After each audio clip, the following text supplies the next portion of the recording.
Hello everyone. Today we'll discuss about employment exchanges. Employment exchanges के बारे में आज हम विस्तार से आपको जानकारी देंगे। इसमें आपको हम बताएंगे कि एम्प्लॉयमेंट एक्सचेंज का प्रशासनिक ढांचा, एडमिनिस्ट्रेटिव स्ट्रक्चर क्या है, ये कौन कौन से कार्य आपके लिए करता है। जैसे आपके लिए ट्रेनिंग का प्रबंध करता है, आपको सेल्फ एम्प्लॉयमेंट दिलवाने का कार्य करता है, आपको नौकरी दिलवाने का कार्य करता है और इससे पहले आपका पंजीकरण करने का कार्य करता है। तो सारी जानकारी आपको जहां पर हम प्रदान करेंगे।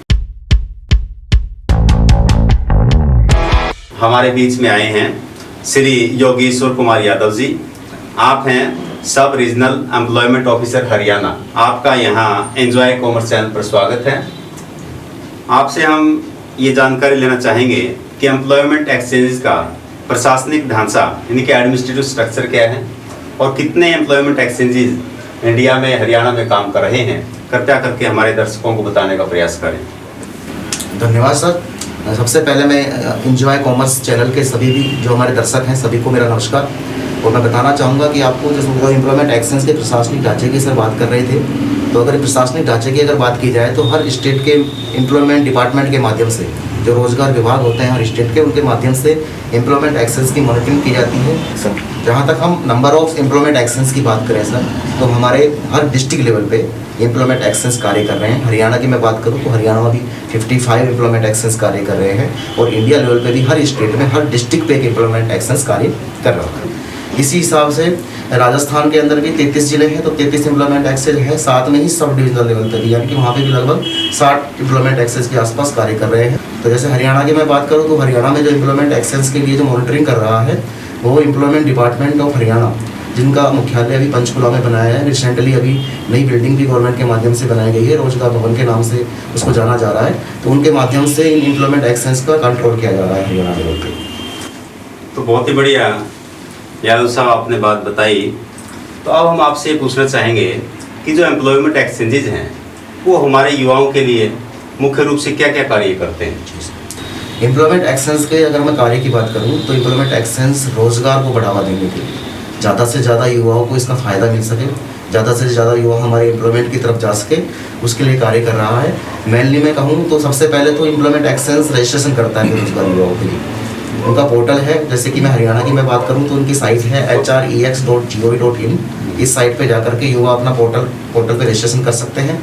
इसके साथ ही जो भी वैकेंसीज आपके हरियाणा में प्राइवेट सेक्टर के माध्यम से निकाली जा रही है, जो भी इंडस्ट्री के माध्यम से कम 10 एम्प्लॉयज़ जिस कंपनी में कार्य कर रहे हैं वो सभी कंपनीज़ को यहाँ पे ऐड किया गया है और सभी के माध्यम से जो भी वैकेंसी निकलती है वो पोर्टल पे डाली जाती है।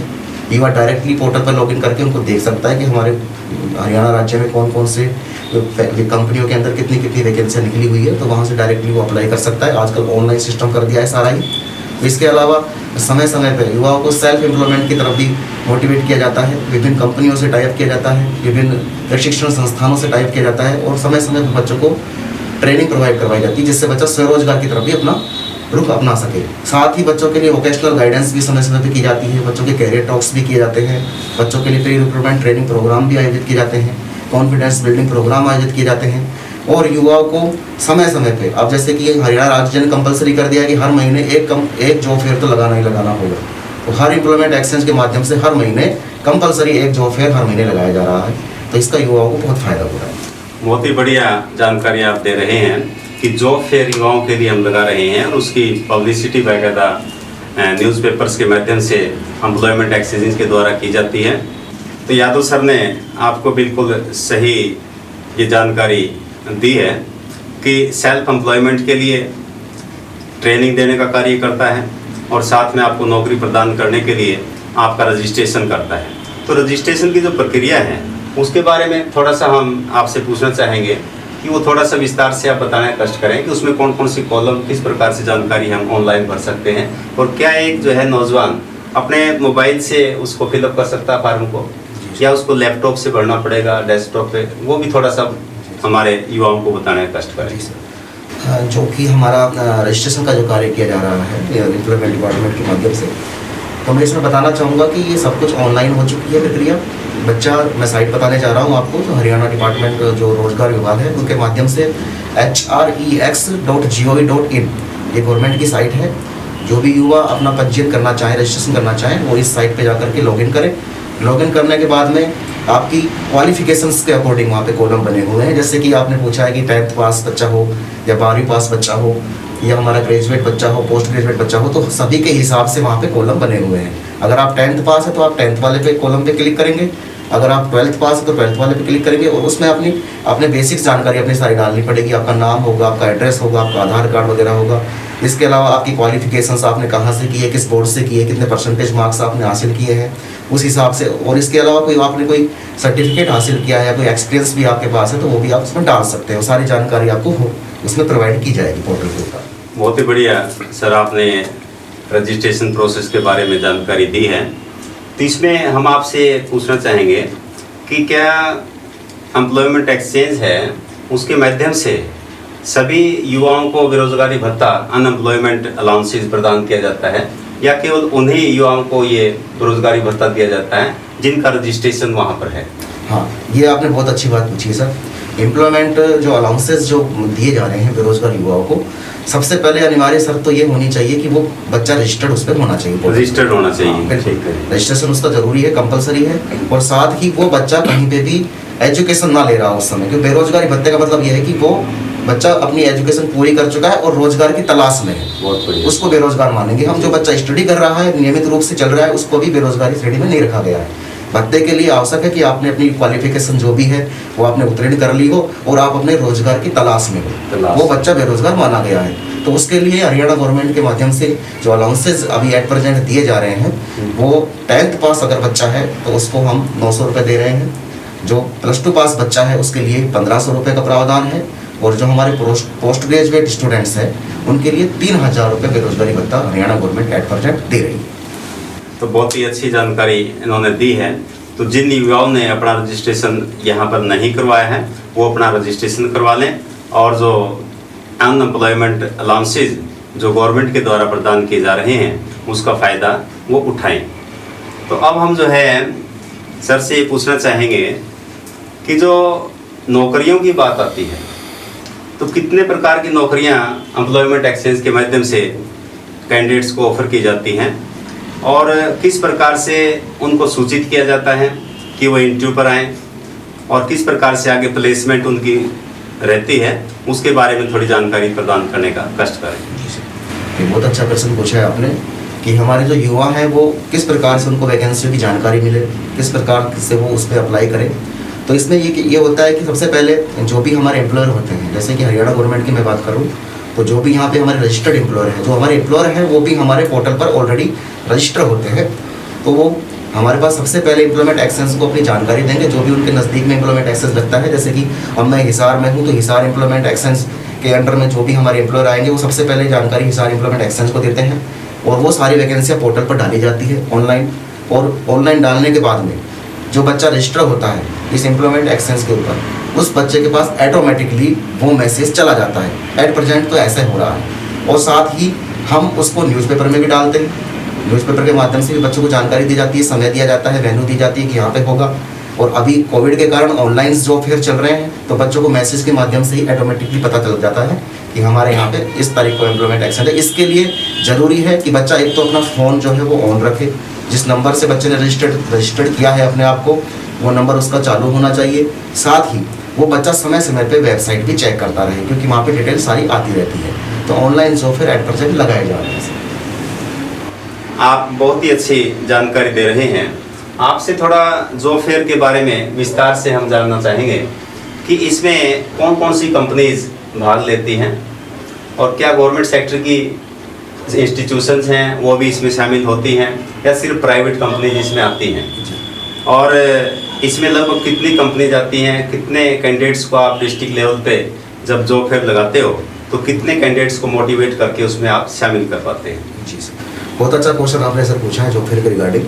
तो सबसे पहले तो मैं बताना चाहूँगा कि जो भी जॉब फेयर लगते हैं उसमें हमारे जो स्टेट के अंदर जो रजिस्टर्ड कंपनियाँ होती हैं, रजिस्टर्ड जो इंडस्ट्रीज होती है, कंपनीज होती है, रजिस्टर्ड इंस्टीट्यूशंस होते हैं, उनको इसमें शामिल किया जाता है। गवर्नमेंट्स की मैं बात करना चाहूँ तो गवर्नमेंट्स की जो वैकेंसीज़ हैं वो कमीशंस के माध्यम से रिक्रूटमेंट की जाती है। जैसे कि हमारे स्टाफ सिलेक्शन कमीशन हो गया, यूनियन पब्लिक सर्विस कमीशन हो गया, हरियाणा स्टेट में हमारा हरियाणा स्टेट सर्विस बोर्ड हो गया, जो अपना जो हरियाणा कर्मचारी चयन बोर्ड होता है, ऐसे ही हरियाणा लोक सेवा आयोग हो गया, उनके माध्यम से गवर्नमेंट सेक्टर की वैकेंसियाँ निकाली जाती है। जो फिर जो एम्प्लॉयमेंट एक्सचेंज के माध्यम से लगाए जा रहे हैं उसमें निजी क्षेत्र के उद्योगों को, कंपनीज़ को उनमें शामिल किया गया है, और वो भी वो कंपनीज़ जो हमारे एक्ट के तहत रजिस्टर्ड होती है उनमें। साथ ही वो सभी, अब उसमें हम बताएं कि कितनी वैकेंसीज वगैरह निकाली जाती है हर जॉब फेयर में। तो जॉब फेयर लगाने से पहले सभी कंपनीज से डाटा मांगा जाता है कि उनके पास कितनी कितनी रिक्वायरमेंट्स हैं। उनकी वैकेंसीज को मालूम करने के बाद में हम एक चार्ट बनाते हैं, उस चार्ट को अपलोड कर देते हैं। मान लीजिए उस पर्टिकुलर मंथ में किसी कंपनीज में 2 वैकेंसी है, किसी में 5 है, किसी में 50 भी है, उनकी स्ट्रेंथ के अकॉर्डिंग जो है वो वैकेंसीज आती है हमारे पास, और इस हिसाब से जो भी पर्टिकुलर मंथ में हमारे पास वैकेंसीज कलेक्ट हो जाती है, उन वैकेंसीज के अकॉर्डिंग हम जॉब फेयर अनाउंस कर देते हैं। बहुत ही बढ़िया जानकारी आपने जॉब फेयर के बारे में यहाँ पर दी है। एक और जानकारी मैं आपसे यहाँ पर लेना चाहूँगा, क्योंकि ये सब जो बातें हम डिस्कस कर रहे हैं, कई बार हम देखते हैं कि कैंडिडेट से इंटरव्यू के ऊपर भी ये क्वेश्चन पूछे जाते हैं कि इंडिया में टोटल एक्सचेंजेस कितने हैं, हरियाणा में कितने हैं, वो क्या कार्य करते हैं। ये सारी चीज़ें इंटरव्यू के क्वेश्चन भी अपने आप में ये बनते हैं। तो इसमें मैं एक अहम क्वेश्चन जो आपसे पूछना चाहूँगा कि जो employment exchanges compulsory notification of vacancies act 1959 के बारे में थोड़ी जानकारी हमारे दर्शकों को देना कष्ट करें।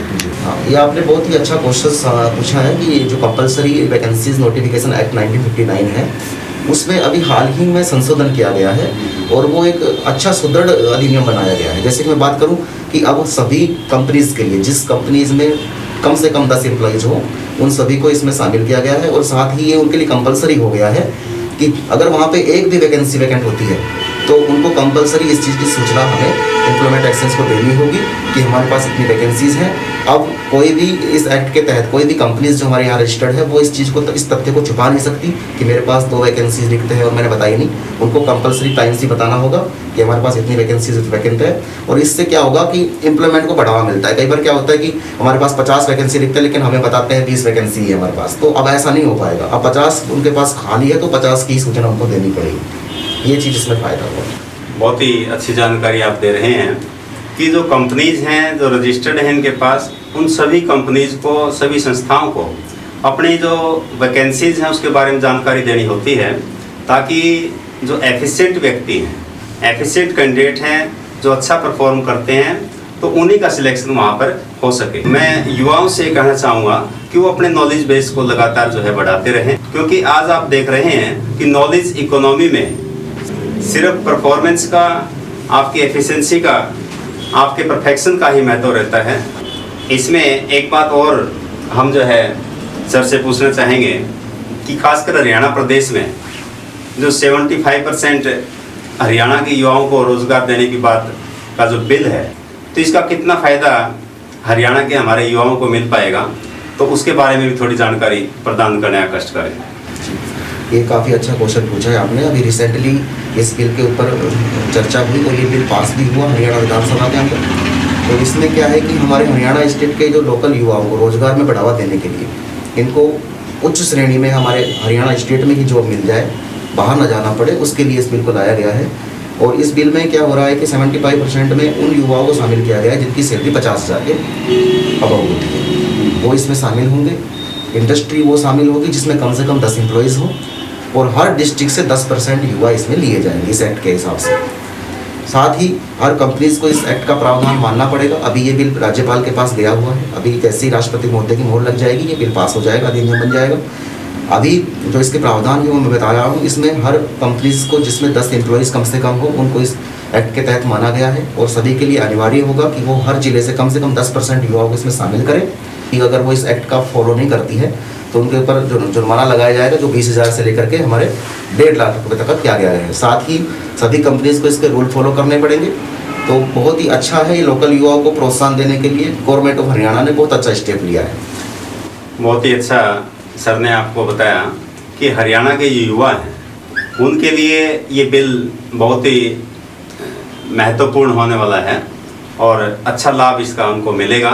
तो इसलिए अपनी तैयारी रखें ताकि आप आगे अपनी मनचाही नौकरी प्राप्त कर सकें। हम एक और क्वेश्चन हमारे युवाओं के लिए पूछना चाहते हैं, वो ये है कि आजकल हम देख रहे हैं कि नौकरियां कहीं ना कहीं उनकी संख्या थोड़ी कम होती जा रही है और जो बेरोजगारी है वो बढ़ती जा रही है। उस सेल्फ एम्प्लॉयमेंट का महत्व बढ़ जाता है। तो सेल्फ एम्प्लॉयमेंट के लिए किसी भी व्यक्ति को, किसी भी कैंडिडेट को वो ट्रेनिंग की आवश्यकता होती है। तो मैं आपसे ये पूछना चाहूँगा कि ट्रेनिंग के लिए क्या एम्प्लॉयमेंट एक्सचेंजेस के प्रबंध रहते हैं और ट्रेनिंग के दौरान विद्यार्थी को क्या क्या सुविधाएं दी जाती हैं?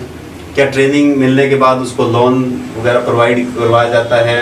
उसका जो सेल्फ एम्प्लॉयमेंट का जो कार्य है उसको शुरू करवाया जाता है? तो उसकी प्रोसेस के बारे में थोड़ी जानकारी देना कष्ट करें, क्योंकि हर व्यक्ति ये चाहता है कि उसका अपना रोजगार शुरू हो जाए, रोजगार लेने वाला नहीं बल्कि रोजगार देने वाला बने। इस तरह की एक इच्छा हमारे युवाओं के अंदर देखने को मिलती है। तो इसके बारे में थोड़ा विस्तार से जानकारी हमारे युवाओं को देना कष्ट करें। बहुत अच्छा क्वेश्चन सर आपने पूछा है ये, कि आज के टाइम में बेरोजगारी चरम सीमा पे पहुंच गई है, वैकेंसीज भी लिमिटेड है, सभी बच्चों को जॉब लगाना बहुत आसान नहीं रहा है, बहुत मुश्किल कार्य हो गया है। तो हमारे युवाओं को हम स्वरोजगार की तरफ भी बढ़ावा देने के लिए प्रोत्साहित कर रहे हैं कि वो इन चीज़ों पे डिपेंड ना रहें। ऐसा ना समझे कि गवर्नमेंट सेक्टर में या प्राइवेट सेक्टर में हमें जॉब नहीं मिली तो हम कहीं के भी नहीं रहे। ऐसा कुछ नहीं है, आप अपने स्वरोजगार की तरफ भी कार्य कर सकते हैं। हम एम्प्लॉयमेंट एक्सचेंज के माध्यम से, हरियाणा गवर्नमेंट के माध्यम से सेल्फ एम्प्लॉयमेंट के लिए भी समय समय पर आपकी मोटिवेशनल कैंप आयोजित किए जा रहे हैं, आपको ट्रेनिंग प्रोवाइड की जाती है। जैसे कि मैं बात करूं एमएसएमई जो हमारा मिनिस्ट्री मंत्रालय है भारत सरकार का, तो उनके माध्यम से हम ट्रेनिंग प्रोवाइड करवाते हैं बच्चों को। बहुत से विभिन्न सेक्टरों के लिए वो ट्रेनिंग प्रोवाइड करवाता है एमएसएमई, और साथ में ही बच्चों को जिस फील्ड के लिए हम बच्चों को सेल्फ एम्प्लॉयमेंट की ट्रेनिंग दिलवा रहे हैं उस फील्ड के लिए बच्चों को लोन भी एमएसएमई के माध्यम से प्रोवाइड किया जाता है, और साथ ही उस लोन के ऊपर सब्सिडी भी आपको दी जाती है गवर्नमेंट ऑफ इंडिया के माध्यम से। साथ ही जो एम्प्लॉयमेंट एक्सचेंज के माध्यम से ये जितने भी आपकी सेल्फ एम्प्लॉयमेंट ट्रेनिंग की जाती है वो बिल्कुल फ्री ऑफ कॉस्ट होती है, इसका कोई शुल्क नहीं लगता। गवर्नमेंट बिल्कुल फ्री ऑफ कॉस्ट आपके लिए शुल्क ये ट्रेनिंग प्रोवाइड करवा रही है। आप मैं हिसार की बात करूँ तो हिसार में भी आपके पंजाब नेशनल स्वरोजगार प्रशिक्षण केंद्र यहाँ पे कार्यरत है हिसार में, गंगवा के अंदर। वो भी कम से कम 22 से 25 तरह की ट्रेनिंग सेल्फ एम्प्लॉयमेंट की करवाता है। हर महीने उनके अलग अलग बैच चलते हैं और वहाँ पे भी आप डायरेक्ट जा करके वो ट्रेनिंग ले सकते हैं। हर बैच में 30 कैंडिडेट्स को बुलाते हैं और वो ट्रेनिंग भी पंजाब नेशनल बैंक के माध्यम से बिल्कुल फ्री ऑफ कॉस्ट आप सभी वर्ग के बच्चों के लिए करवाई जा रही है। और साथ में ही पंजाब नेशनल बैंक आपको ट्रेनिंग भी देगा सेल्फ एम्प्लॉयमेंट के लिए, बिल्कुल फ्री होगी। और साथ में ही उस ट्रेनिंग के उपरांत यदि आप उस फील्ड में रुचि रख रहे हैं तो आपको उस फील्ड के लिए जो भी उपकरण लगाने होंगे, जो भी आपको मैन्युफैक्चरिंग करनी होगी, तो उसके लिए पंजाब नेशनल बैंक आपको लोन भी प्रोवाइड करवा रहा है। तो ये भी गवर्नमेंट ऑफ इंडिया के माध्यम से बहुत अच्छा कार्य यहाँ पे चल रहा है हरियाणा में। तो सेल्फ एम्प्लॉयमेंट के लिए बहुत प्रयास किए जा रहे हैं। बहुत ही अच्छी बात, ये बड़ी महत्वपूर्ण जानकारी आपने दी है कि सेल्फ एम्प्लॉयमेंट के लिए जो पंजाब नेशनल बैंक है वो उसके अपने ट्रेनिंग सेंटर हैं। तो इन्होंने अपना हॉस्टल भी बनाया हुआ है और जो कैंडिडेट वहाँ पर ट्रेनिंग लेता है, जो भी आपको पसंद है कार्य, उस ट्रेनिंग में आप भाग ले सकते हैं। और वो क्या है कि आपके दोपहर का खाने का, चाय का प्रबंध भी बैंक की तरफ से किया जाता है ताकि जो कैंडिडेट है उसको किसी प्रकार की कोई असुविधा ना हो। तो रहने का प्रबंध भी उसका किया गया है और फिर उसको लोन प्रोवाइड करवाया जाता है विभिन्न बैंकों के माध्यम से, और उस सेल्फ एम्प्लॉयमेंट की स्थापना उसकी करवाते हैं। जहाँ कहीं भी किसी प्रकार की कंसल्टेशन की आवश्यकता पड़ती है तो पीएनबी बैंक उसके लिए बिल्कुल आगे बढ़ करके हमारे कैंडिडेट्स की वो सहायता के लिए तैयार रहता है, तत्पर रहता है। तो ये जो ट्रेनिंग दी जाती है, ये सर ने बताया कि बिल्कुल फ्री में दी जाती है, पूरी सुविधा आपके लिए रहती है। तो इसमें आप अवश्य अप्लाई करें और उसमें देखें कि आपके लिए कौन सी ट्रेनिंग सही रहती है। इस आशा और उम्मीद के साथ कि आज का टॉपिक आपको पसंद आया है, इस चैनल को आप सब्सक्राइब करें, शेयर करें और लाइक करें, बेल आइकन को प्रेस करें और अपने मित्र दोस्तों में इसकी चर्चा करें ताकि इसका लाभ सभी को मिल सके। धन्यवाद। जय Hind. Have a nice day.